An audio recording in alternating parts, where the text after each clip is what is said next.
अब दौड़ कर गया और नारायण के चरणों को पकड़कर कहा, नाथ आप क्यों आए हो ये तो बताओ। भगवान ने कहा, आपको मालूम नहीं, मैं लक्ष्मी को लेने आया हूं, पर लक्ष्मी को तो मैं अपने यहां रखना चाहता हूं नाथ, मैं इसको छोड़ नहीं सकता।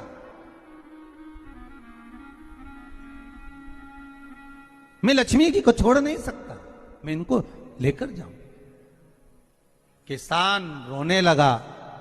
तब भगवान नारायण ने धनतेरस की पूजन का महत्व समझाया।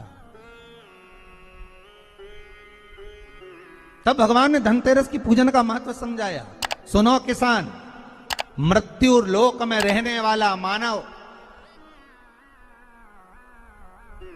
अगर धनवंतरी की पूजन करता है, धनतेरस के दिन कार्तिक महीने में पड़ने वाली सुंदर त्रयोदशी तिथि को जो धनवंतरी की पूजन करेगा, उसके घर से लक्ष्मी कभी बाहर नहीं जाएगी। नारायण जैसे बोले तो किसान तुरंत प्रसन्न हो गया। प्रभु प्रभु आप मुझे वो उपाय, आप मुझे वो पूजा का प्रयोग, आप मुझे वो महत्व उस धनवंतरी पूजन का, उस धनतेरस की पूजन का बता दीजिए, जिससे मेरा कल्याण हो जाए, जिससे मेरा उद्धार हो।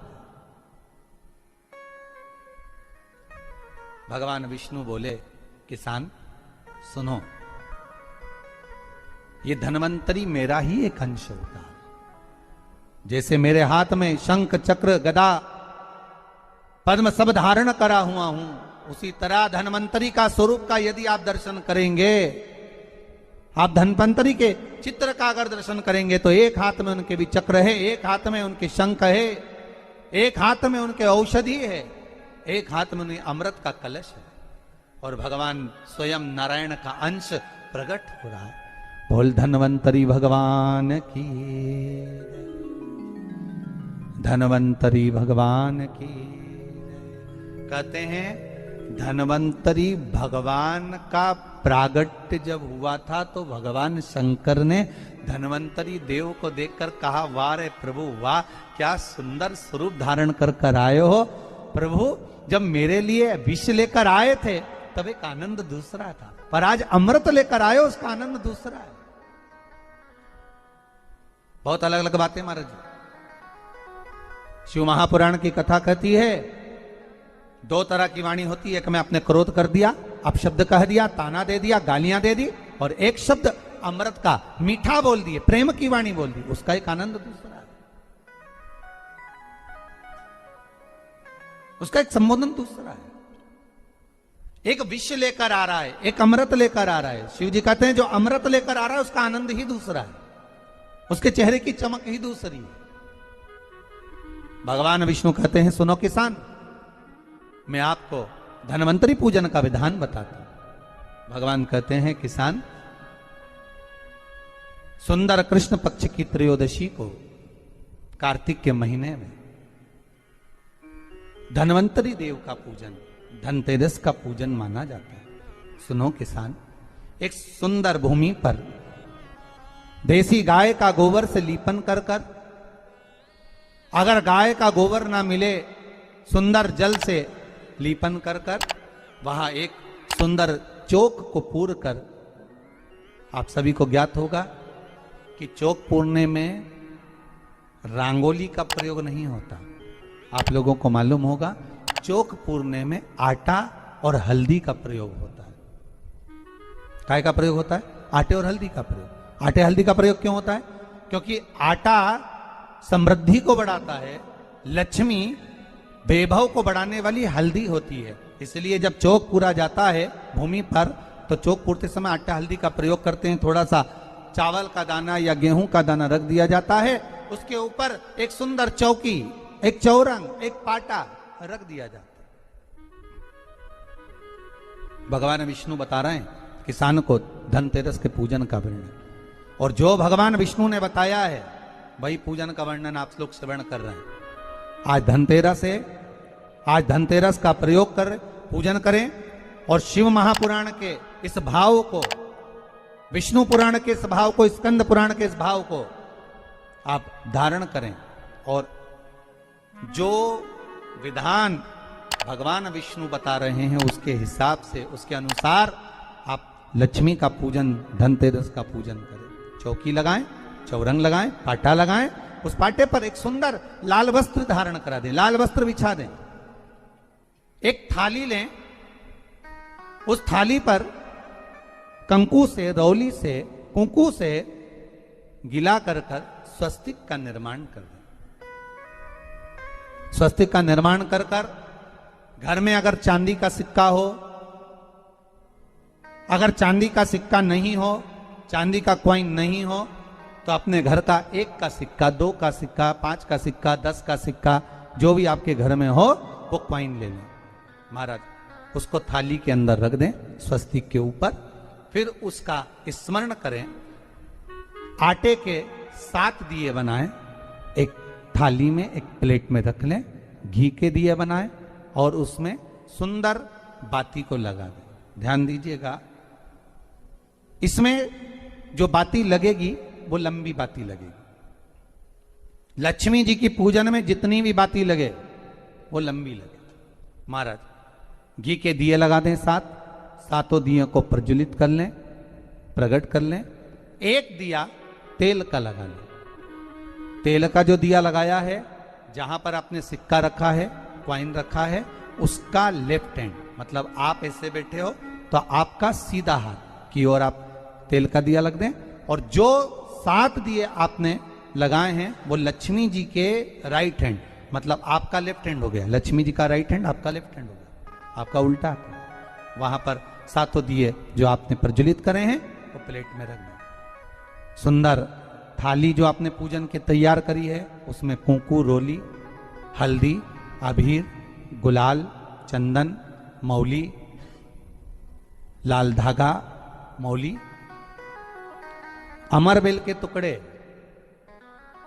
कमलगट्टे, हल्दी की गांठ,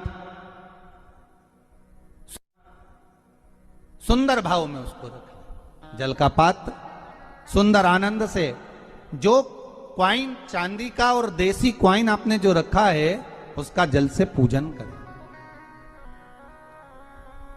लक्ष्मी पूजन का समय अलग अलग होता है, पर धनतेरस की पूजन का जो समय है वो प्रदोष काल से प्रारंभ हो जाता है। कब से प्रारंभ हो जाता है? प्रदोष, क्योंकि शिव के द्वारा निर्मित है लक्ष्मी पूजन का भाव। महाराज क्वाइन का पूजन करें, कंकु आदि से पूजन करने के बाद दोनों को उठा लें। दोनों क्वाइन, जो चांदी का सिक्का है और जो देसी क्वाइन है, उसको उठाकर उस पर जो कलेवा है, मौली है, नाड़ा है, लच्छा है, उसको लपेटना प्रारंभ कर दें और उसको लपेटें। पहले चांदी का सिक्का लपेट दे, फिर देसी सिक्का जो आपने रखा है, 1, 2, 5, 10 का जो सिक्का रखा है उसको लपेट थाली में, उसको रख लें। फिर वापस उस पर जल का छींटा देकर उसका पूजन करें।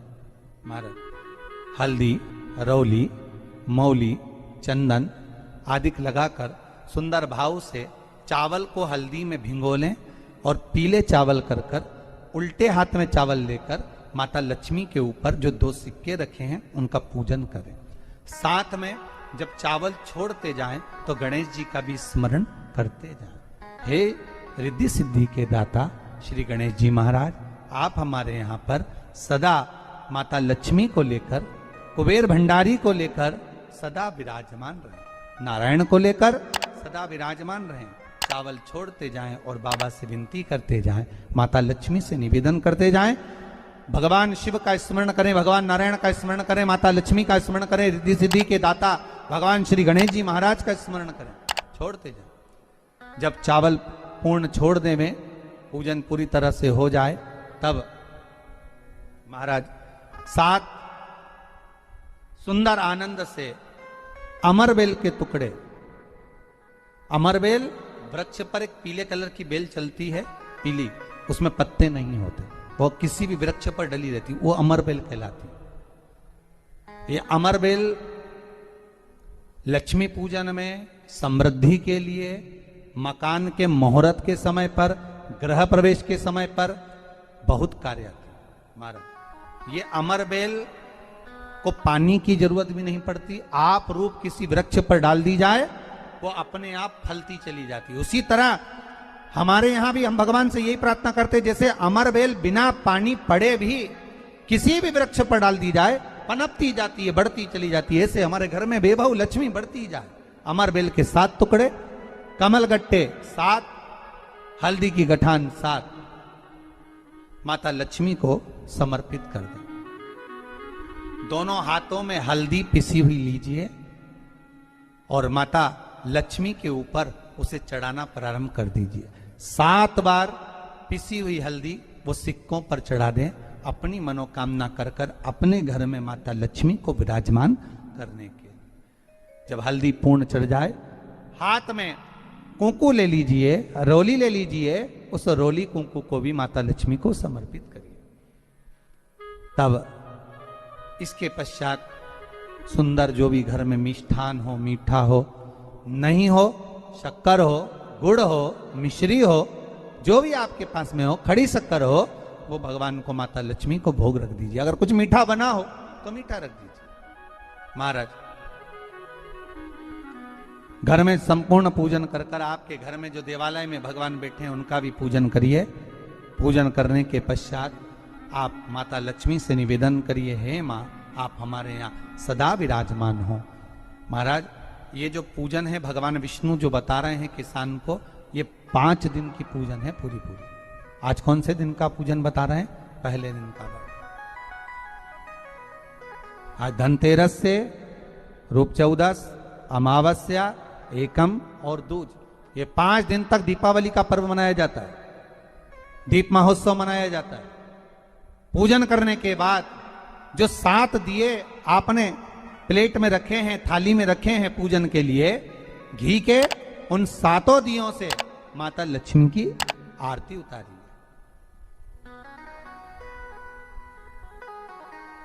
उन 7 दियों से माता लक्ष्मी का पूजन करिए। माता लक्ष्मी से विनती करिए, मां हम आपके पुत्र हैं, मां आप हमारे घर का रास्ता भूल गई हो, बहुत कष्ट है, बहुत दुखी है, पर भगवान शिव पर विश्वास कर कर, कुबेर भंडारी पर, कुबेरेश्वर महादेव पर विश्वास कर कर, भगवान नारायण के सुंदर प्रसंगों पर विश्वास कर कर, मां भगवान शंकर का अनुमोदन कर कर, हे मां आप हमारे घर में विराजमान हो, मां आप हमारे मार्ग को, हमारे घर को, हमारे घर के रास्ते को, हमारे घर के द्वार को आप भूल गई हो मां। हे बेबहू लक्ष्मी, हे धन लक्ष्मी, हे संतान लक्ष्मी, हे मां लक्ष्मी, हे धान्य लक्ष्मी, आप हमारे घर में विराजमान हो। 7 दीप जो प्रज्वलित करे हैं उससे माता की आरती उतारिए। फिर माता को झोली पसार कर प्रणाम कर कर भूमि पर नमन करो।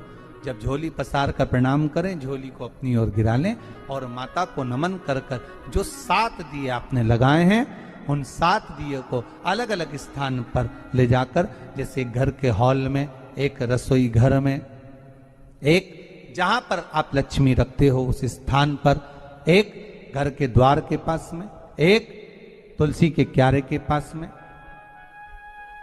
ऐसे अलग अलग 7 स्थान पर उन दीप को रख दिया जाए। महाराज एक भगवान का जहां पूजन हुआ है, लक्ष्मी की जहां आराधना करी, एक दीप वहां पर भी रखा जाए। जो तेल का दिया लग रहा है उसके पास में, फिर कहेंगे तेल का दिया माता लक्ष्मी के उल्टे हाथ पर और घी का दिया माता लक्ष्मी के सीधे हाथ पर। मतलब जो सिक्के आपने रखे हैं उस सिक्के का उल्टा हाथ तेल का, मतलब आपका सीधा हाथ होगा जहां तेल का दिया रखाएगा, और जहां आपका उल्टा हाथ होगा जहां पर घी का दिया लगाएगा, वहां माता जी का सीधा हो गया, आपका उल्टा हो।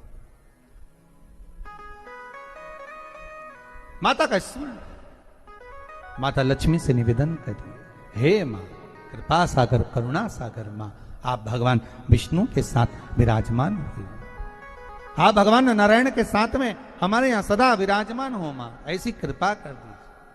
महाराज मां से विनती कर कर बड़ा उत्साह, बड़ा उमंग, बड़ा आनंद रखना, ये भाव रखना घर में। भगवान विष्णु कहते हैं किसान से, हे किसान आपने अगर धनवंतरी की पूजन करी है, धनतेरस की पूजन करी है, कोई वस्तु, कोई सामग्री अगर आप लेकर आए हो, कोई पात्र लेकर आए हो, कोई तांबे का पात्र लाए हो, जो भी वस्तु आप नहीं लेकर आए हो उसका भी पूजन उसी दिन कर लेना चाहिए।